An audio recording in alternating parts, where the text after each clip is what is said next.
What is it? What's wrong? It was supposed to be a hit, recalling the fans and fortune of its 1990 predecessor. What do you know about recall? Stay away from them. Instead, the new Total Recall bombed. They alienated their core audience. Bianca Goodloe's entertainment firm has overseen the financial development of blockbusters like Harry Potter, Lara Croft, and Lord of the Rings. She offers these keys to successful Hollywood recycling. Finding a story that's old enough to be universal, such that the marketplace is conditioned and everyone's familiar with it, being faithful to what made it classic in the first place, and make it damn good. Good, Goodloe says, like blockbuster remakes Ocean's 11 and The Italian Job.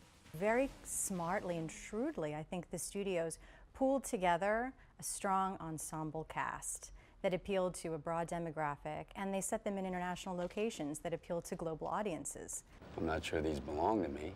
And while there are many examples of successful remakes, the very idea of dusting off an old title for a new gain sometimes doesn't sit well with moviegoers or movie makers. Is there one film that you would love to breathe new life into? You mean remake? No, not remake. How could you even remake what you did back then? You're a different person back then. It's no secret that movie remakes also fuel criticism that Hollywood lacks originality. And with even more cinematic do-overs on the horizon, why do studios keep cranking them out? Well, as it turns out, there are a few reasons, starting with fear. Not mentioned much in the press, but there really is a fear of your job. Jason Squire is a professor of cinema and business at USC. Certainly, an original idea is much more courageous to try to put forward.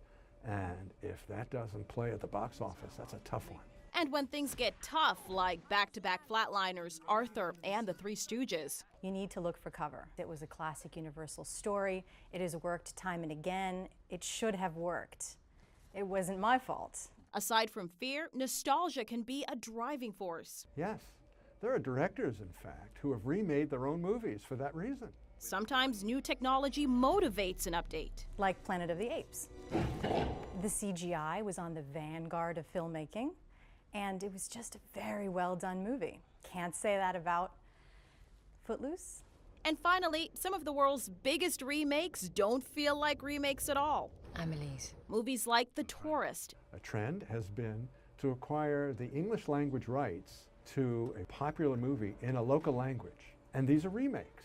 Oh, and Martin Scorsese's Oscar-winning film, The Departed, based on the 2002 Hong Kong movie Internal Affairs. I think we could work something out. With a growing list of Hollywood remakes being worked out and no end in sight, film lovers will decide if they're getting real movie magic or more of the same.